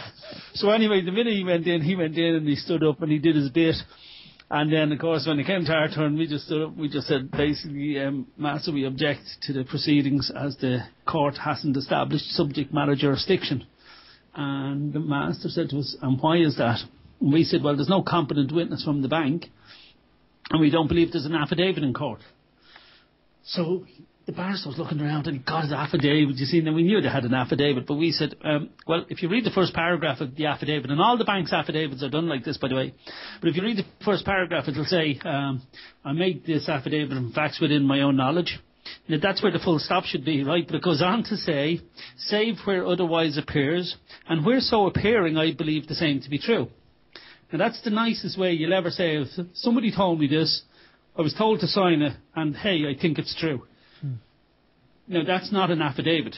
So the reason the court didn't have subject matter jurisdiction is because one of the pillars of jurisdiction is you must have a competent witness. And it doesn't matter if the case is civil or criminal. If you don't have a competent witness, you don't have a case. Now, quite often, of course, the plaintiff can be the competent witness. So, Alan, if you punched me in the face, I'd also be the plaintiff and I'd also be the competent witness. Yeah. I may have another guy who's seen you doing it. You know, he'd be another competent witness. But quite often the plaintiff can be. But obviously when you have a corporation coming after you, the corporation is dead. You know, it can't talk. So they must come up with a competent witness. And of course, they're only writing an affidavit of hearsay, and that's where they have a real sticky problem. So we said to the Master of the High Court that it says that he believes this to be true. And I said, well, sure, I believe the earth is flat, but I'm not going to bore the court with it because the court works on facts and evidence. And I wouldn't have any facts and evidence to back up that belief. And the Master agreed with us, and he was throwing it out, and the barrister says, because the barrister realised then he was after getting hoodwinked by the two lads. And he was going, I can modify the affidavit. And we said, how can you modify the truth? And the Master then went mad with him. Someone said, well, you shut up. And he just threw it out. But the next time we were in court, the Master seen us in the court, you see. Mm. So he's obviously thinking to himself, right, I know what Gilroy's coming with now. What can I hit him back with? So we asked again, no subject matter jurisdiction. We wanted it thrown out. And the Master said, well, now, hold on a minute, he said. He said, there's actually two sets of facts. There's two sets of facts in the affidavit. One from his knowledge, and the other he believes to be true. So he said, well, he said, we'd need to know on what facts is he relying that he has come to this belief. And I said, well, Master, it's really irrelevant because I'm not interested in his beliefs. But I'll put a motion before the court to have him to come in and be questioned. And he goes, do you want to do that? And I said, yeah, let's do it. And I had cornered him now. Now he didn't know what to do. So he said, well, do you know the court rule? And I said, well, sure, the court rule is irrelevant to me. I'm not a member of your club. So if you've got a number to that rule, just put it on it. I mean, I just know I have the right to get them in to question them. So he went through the rule book, and he was looking, but you could see I had cornered him because he really didn't want to do this. Mm. And he eventually found the rule and he put it on. He said it's rule 73 or something. And I said, yeah, grand, it's irrelevant what number it is. Just get the person in and we'll check if they're competent. So I think now we're after creating a huge difficulty for the bank because they're going to have to bring this person in, and I'm going to be questioning them about quantitative easing and special purpose vehicles and credit default swaps and money creation. Fantastic. And at the first time she says she doesn't know, I'm sorry, strike it out, no competent witness. But that's going to set a precedent. Well, this is going to be very messy for them, but you can see the Master didn't want to go down this road, but, Yeah, but this is going to... Now, I was in Belfast a couple of days after that, in the Master's Court up there, and we tried the same stunt. But up there, we think it's bad down here. Up there, what happens for the Master's Court is you stand in a corridor and your name is called, and you go into his office in private, and you sit at his office desk, and the solicitor for the bank sits to your left, and you're sitting to the right, and he's sipping tea out of bone china, and he just goes, no, I don't accept that. No, she's competent. No, don't accept that. No, they get back to the house, that's it. And I just said to him, listen, this is a monkey trial. I said, I'm going to avoid the order anyway. And he said, how can you do that? And I said, you don't know about the law of voids, and you don't know about subject matter jurisdiction, and you're the Master of a High Court. I said, yeah, I guess, But that's why that's why public courts are in public. They're for your protection. A bit like direct democracy, really, Yeah, exactly. Your own protection is your own people, If your own people aren't sitting in the courtroom, it's a very dangerous place to be. Too right. Well, this really exposes how the justice system is so one-sided. Of course. Oh, it's crazy. Just absolutely crazy. I mean, if you want to be in that room, I was raging I didn't record it on my phone to show people. There's no listening. He was just sipping his bone china, and that was it. He reckoned she was a competent witness from the bank. And I said, she doesn't even have first-hand knowledge. She's a solicitor working for a solicitor's firm. She couldn't even tell you if I had an account with the bank, because I'm speaking for the man, And that's just using common sense. Just asking a common sense question. Look, the judge got it. It's just a railroad. I mean, there's no public there. And that's why I keep saying it is genuinely like direct democracy. Your own people will protect you. The public in the court is what protects you when you go into court.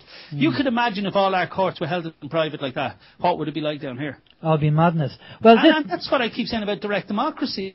That's what direct democracy really is. It's the protection of your own people that you trust, your own neighbours, your own friends, people that you trust. That's your protection. And to stop all this shenanigans going on with these barristers and lawyers and stuff playing their game. Yeah. To stop all that. We need to stop all that. And let them know that, if direct democracy gets in as a party, that will definitely it's going to be revised and sorted out and Yeah, no more, that's right. none of that, no more games like that. It's going to be, maybe they'll be common law courts. I don't know, would they?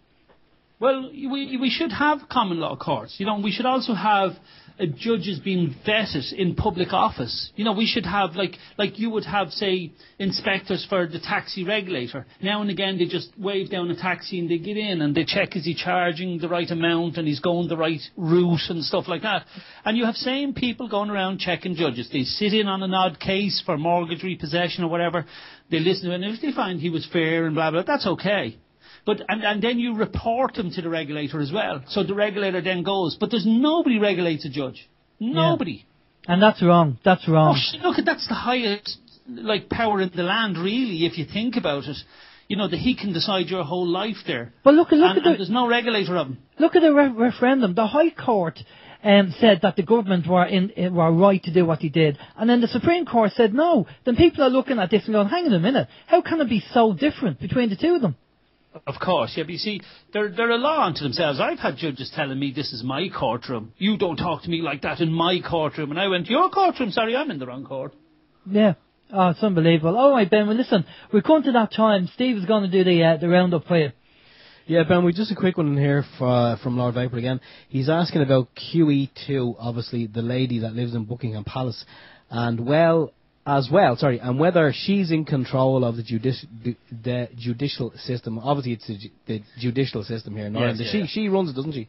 Yeah, well, as he's asked the question, I have a feeling he knows the answer. and he probably knows I know the answer. And, of course, it's run by the British Bar, so it's the Bar Association. Yeah. And that's why when I'm in court, I can bring in a case that happened in South Africa or happened in Australia or happened in London, and I can refer to that case the same as if it happened in Dublin, because it's the British legal system, I'm afraid. Yeah. The Bar.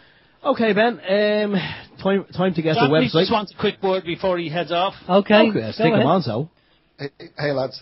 Yeah, in regards to the QE, the real thing is when she sworn in her coronation when she was became queen, what she swore was to uphold common law, not statutes and acts. That's really why they can do what they want, because they bypass it.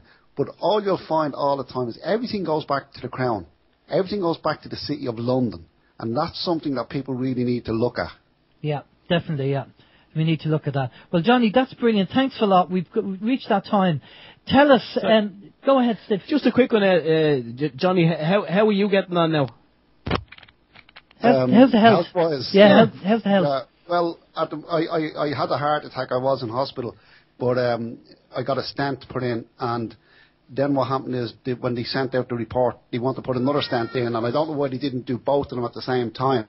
So I've got to go back in a few weeks and get another stent in at the back of the heart. So, all right. So you'll be having another stent in hospital. Or yeah. That's brilliant. All right, Johnny, we've got. I told him I wasn't going to give him the kiss of life, and I also said to him when I was looking for a right-hand man, I said, "Can you handle the pressure?" And he assured me he could. So don't blame me. Oh, there you go. So if we find out if that happens to him, we'll blame you then, will we? All right, Ben, give us a roundup quickly of what's going on this week and any websites and stuff. Okay, well, people should check out the Direct Democracy website. We had a number of people already coming on board, which is the spirit of Direct Democracy. A young girl, Sinead, came on as graphic designer, told us our badge was outdated and looked old. I told her I was 50. I thought it was great. But she did up a new logo for us. It should be up on our website. It should be on our website fairly shortly. Great girl, gave all of her stuff free to us. I have a printer printing up the banners and the posters for Wednesday's launch, again, all free. Because people are just jumping on board and love it, just for a change. And the unfortunate story about the girl who's a very gifted graphic designer, I think she's leaving our shores now looking for work. So isn't that ironic? That's terrible. That's terrible. Okay, so if people want to see it and see the launch, tell us where and when. Okay, it's in Buswell's Hotel opposite the Dáil, because we want to make a statement there. And it's at 2 o'clock on Wednesday, this Wednesday the 14th, 2 o'clock. Everybody welcome to see, hopefully, history in the making. Brilliant. And we want everybody, if you can't make it, just please support DDI. It's, as I say, it's by all means, it's not the only solution, but it's the one that we have now at the moment. So if you want power to the people and shift the power back to the people, please support DDI. And the website, Ben? directdemocracy.ie or directdemocracyireland.ie, they'll both get you in. Brilliant stuff. All right, Ben, listen, thanks for coming on. Good luck on Wednesday. And we'll keep in touch and get you back on, and we'll, get updates from you as well, okay? That's great. Thanks, lad. See you then. Thanks, Ben. Take care. Bye-bye. Bye. Okay, that was Ben Gilroy, and the launch party for the party. The launch party for the party is going to be on Wednesday. And, myself and Steve are giving Ben full support to this because it's the only solution out there at this moment in time. And if we change the politics, if the party gets in, then all the little things, whether you want fluoride out of water, whether you want your bananas bent again rather than straight, or anything like that, can all be addressed through the government and through this. So we'll have a transparent government. And if you don't like what the representatives are doing, you can get rid of them and get somebody else in. That's the great thing with direct democracy. It might not be the be all and end all, but it's a start, and we need a start. We need something away from the four parties that are there at the moment. Steve? The leader of the party, I was just put up there to answer Lord Vapour, it is Ben Gilroy. I was only saying to Alan there yesterday, we came across Direct Democracy Ireland, I believe it was last year, at one of the sovereign independent conventions in Dublin, and they were kind of, I think they had just kind of become I can't say a party, but they'd become a group or an organisation who wanted to go in the right direction, and they were gathering names of people who would be interested in coming on board. And it's funny to think 12 months or thereabouts down the line, they have got the party status, and to have someone like Ben Gilroy, I know we were kind of talking about ships and marines and all this kind of thing, but Ben Gilroy at the helm, or at the, is that what the helm, is that right? Helm, yeah. I mean, you couldn't ask for a better man. So I mean, onwards and upwards to DDI. I really hope they prosper, and I mean, they are the party from what we can see, who are willing to listen to the people and implement the will or the wishes of the people. When your friends and family, if they complain about the government, give them the solution, give them direct democracy, print it out and give it to them, and tell them that this party's got together from the power of the people because we've had enough, and get them to read the information. Very important. Right, we've a minute to go. On TNS tonight we have Vin's Mike. I believe he has Mike. I think that's Mike Montagna. I did ask the question earlier on, but I got I didn't really know what he was up to. I think Ben has Mike on. Next week we have Kerry Cassidy on, so we're going to catch up with Kerry and find out how her visit was to Ireland and everything else, anything else that's going on of interest. So thanks again for tuning in, guys. Have a safe week. If there's any news as usual, let us know. But for myself, Alan James, take it easy. Okay, thank you. We'll do it all again next week from Stephen George. Take care. Bye-bye.